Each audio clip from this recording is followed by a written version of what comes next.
السلام علیکم ورحمۃ اللہ وبرکاتہ۔ اعوذ باللہ من الشیطان الرجیم، بسم اللہ الرحمن الرحیم۔ ام یقولون افترى علی اللہ کذبا فإن يشاء الله يختم على قلبك ويمحو الله الباطل ويحق الحق بكلماته إنه عليم بذات الصدور۔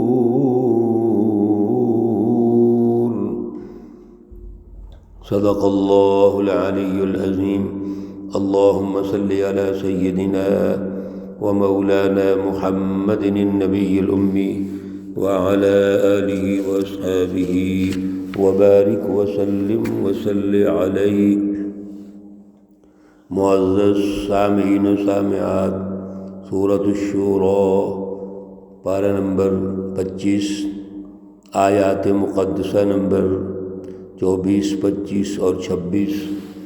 اللہ رب العزت ان آیات کا فہم اور شعور عطا فرمائیں اور عمل کی توفیق اور صلاحیت عطا فرمائیں۔ گزشتہ درس میں اللہ رب العزت نے آیات مقدسہ نمبر 23 اور 24 میں، 22 اور 23 میں یہ واضح ارشاد فرما دیا کہ ایک وہ جماعت ہے جو ظالم ہے، جو سوسائٹی میں فساد پیدا کرتے ہیں، انتشار پیدا کرتے ہیں اور سرمایہ اور وسائل کے بل بوتے پر تکبر اور غرور اور فخر کرتے ہیں۔ یہ تمام تر تکبر ان پر پڑے گا، اس کی سزا ملے گی، وہ اس کے ذمہ دار ہیں۔ اور ایک وہ جماعتیں ہیں جو اعلیٰ شعور اور نظریہ رکھتی ہیں، جو اعلیٰ شعوری جد و جہد رکھتی ہیں، اللہ ان کو ضرور کامیاب کریں گے۔ ذالک هو الفضل الکبیر، یہ اللہ کی طرف سے بہت بڑا فضل ہے۔ کفار مکہ رسول اللہ صلی اللہ علیہ وسلم پر الزامات لگاتے ہیں اور یہ کہتے ہیں ام یقولون افترى علی اللہ کذبا، کیا وہ کہتے ہیں کہ رسول اللہ صلی اللہ علیہ وسلم نے اللہ پر جھوٹ باندھا ہے؟ آپ اندازہ کیجئے میرے پیارے رسول اکرم صلی اللہ علیہ وسلم کی رہنمائی کو، جو اصل میں اللہ کی رہنمائی ہے۔ آپ تو بولتے نہیں، وما ينطق عن الهوى ان هو الا وحی یوحی، حضور تو وہ بولتے ہیں جو اللہ کا حکم ہوتا ہے، تو کیا آپ اللہ پر کوئی جھوٹ باندھ سکتے ہیں؟ اور اللہ پر اگر حضور کو جھوٹ باندھیں فَإِن يَشَاءِ اللَّهُ يَخْتِمْ عَلَى قَلْبِكَ، اللہ تو آپ کے دل پر مہر لگا دے۔ یہ کیسے ہو سکتا ہے کہ اتنا عظیم رسول اور پیغمبر، اللہ کے محبوب خدا، وہ اللہ پہ جھوٹ باندھ دے؟ یہ صرف ان کفار کی طعن و تشنیع ہے۔ ان ظالموں کا ایک مقصد ہے، صرف اور صرف ضد کرنا، دشمنی کرنا اور آپ پر مختلف الزامات لگانا۔ وَيَمْحُو اللَّهُ الْبَاطِلَ، اللہ رب العزت تو باطل کو مٹاتا ہے، وَيُحِقُّ الْحَقَّ بِكَلِمَاتِهِ، اور اللہ اپنی باتوں کو سچ ثابت کرتا ہے۔ میرا اللہ تو وہ ہے جو ان تمام جھوٹوں کا کلا کما کرتا ہے، وہ باطل کو مٹائے گا، ان ظالموں کے ظلم کو، ان کے فساد کو، ان کے انتشار فی الارض کو ختم کرے گا اور اپنے کلمے کو ثابت کرے گا، یعنی عدل کا نظام قائم کرے گا، سیاسی اور معاشی عدل کے نظام قائم کریں گے، اور سماجی سطح پر اللہ ترقی دینا چاہتے ہیں۔ اللہ یہ چاہتے ہیں کہ یہ قومیں، یہ اقوام دنیا اور آخرت میں ترقی کریں۔ پھر انہ علیم بذات الصدور، بے شک اللہ کی وہ ذات اقدس ہے جو سینوں کے، دلوں کے راز جانتا ہے۔ اللہ تو علیم بذات الصدور ہے، سب کچھ پتہ ہے اللہ تعالیٰ کہ یہ جتنے ظالم کفار مکہ، مشرکین مکہ ہیں، ان کا جو ہدف ہے وہ اصل میں آپ کو پریشان کرنا ہے۔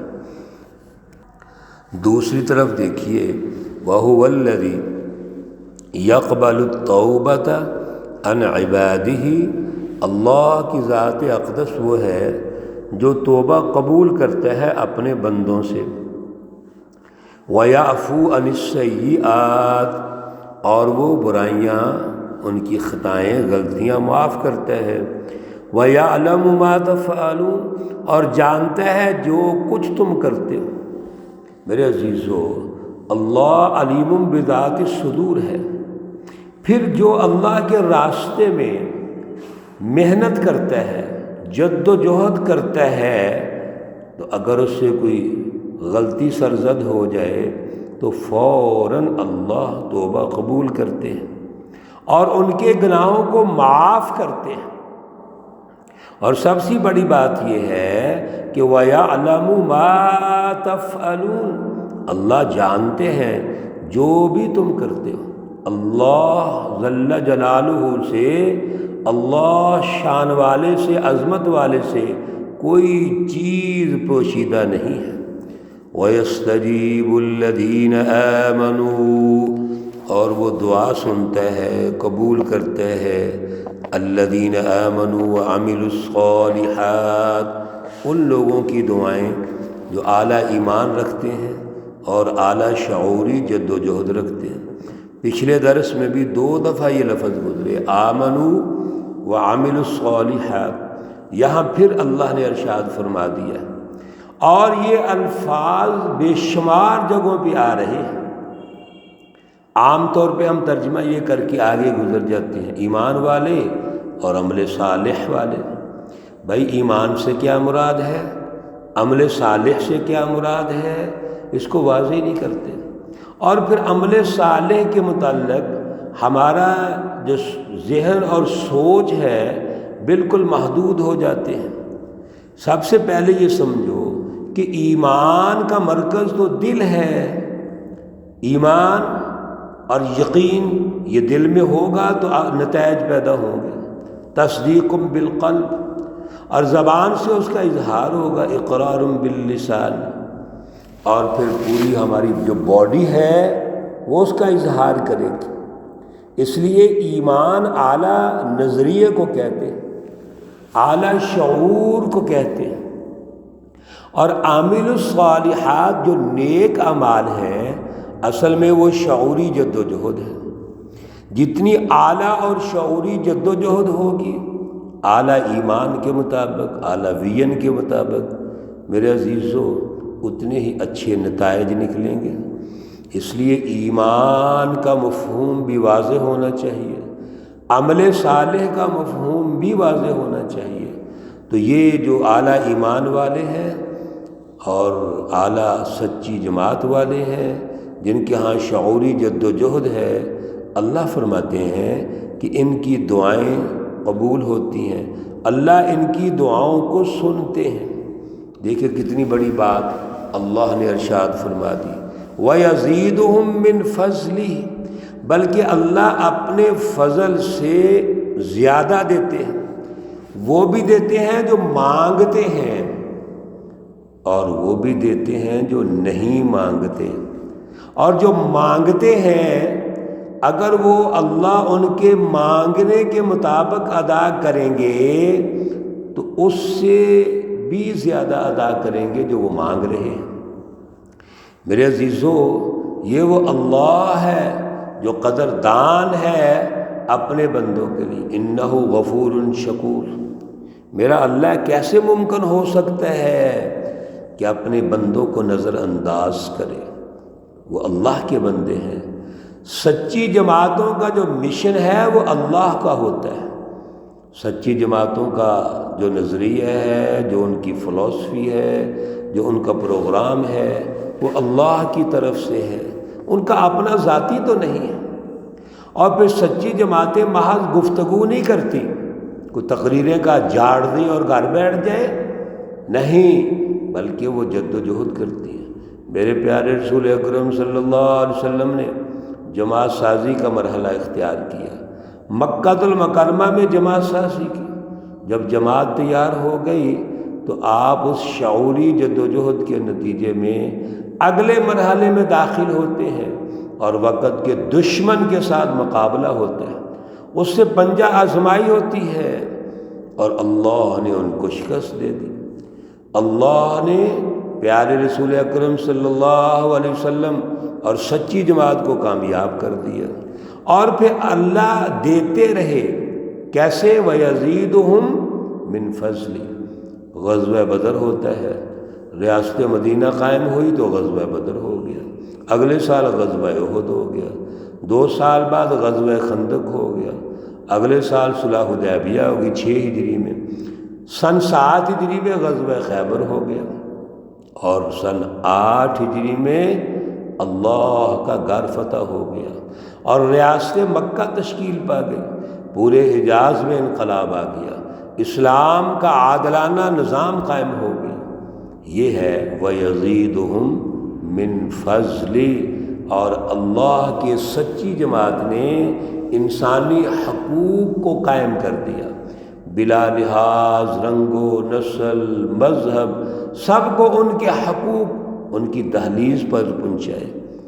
اور دوسری طرف دیکھیں وَالْكَافِرُونَ لَهُمْ عَذَابٌ شَدِيدٌ، ایک طرف اللہ کا فضل اور دوسری طرف کافروں کے لیے کیا ہے؟ عذاب ہے، اور عذاب بھی سخت۔ کیسے ان کو سخت عذاب نہ ہو؟ دنیا میں اللہ کا مقابلہ کیا، اللہ کی سچی جماعتوں کا مقابلہ کیا ہے، تو کیا اللہ کا مقابلہ کرنے والا بچ جائے گا؟ اللہ کے انسانوں کے حقوق کو سلب کرنے والا بچ جائے گا؟ نہیں، یہ اللہ نے انسانوں کو پیدا کیا ہے، ان کے حقوق رکھ دیے ہیں، اب کون ہے جو ظلم کرے گا اور پھر ظلم کر کے بچ جائے؟ یہ ممکن ہی نہیں۔ وَالْكَافِرُونَ لَهُمْ عَذَابٌ شَدِيدٌ، اور ان کافروں کے لیے بہت سخت عذاب ہے۔ دنیا میں یہ عذاب ہے کہ جب انقلاب آئے گا تو احتساب کیا جائے گا، جواب طلبی ہوگی، سزائیں ملیں گی، اور اللہ کے پاس سخت عذاب یہ ہے کہ اللہ محاسبہ کریں گے، جو یوم الدین ہے، روز جزا ہے، اللہ وہاں کسی کو معاف اس طرح نہیں کریں گے کہ دنیا میں زیادتیاں کرتے رہیں تو معافی ہو جائے۔ اللہ ہمیں اعلیٰ شعور عطا فرمائے اور سچی جماعتوں کی اطاعت اور فرما برداری نصیب فرمائے۔ اللہ رب العزت تمام بیماروں کو شفائے کاملہ عاجلہ مستمرہ عطا فرمائے۔ اللہ رب العزت تمام مرحومین و مرحومات کو جنت الفردوس میں اعلیٰ مقام عطا فرمائے۔ ربنا تقبل منا انك انت السميع العليم وتب علينا انك انت التواب الرحيم، وصلى الله تعالى على النبي الأمي محمد وعلى آله وأصحابه أجمعين برحمتك يا أرحم الراحمين۔ السلام عليكم ورحمة الله وبركاته۔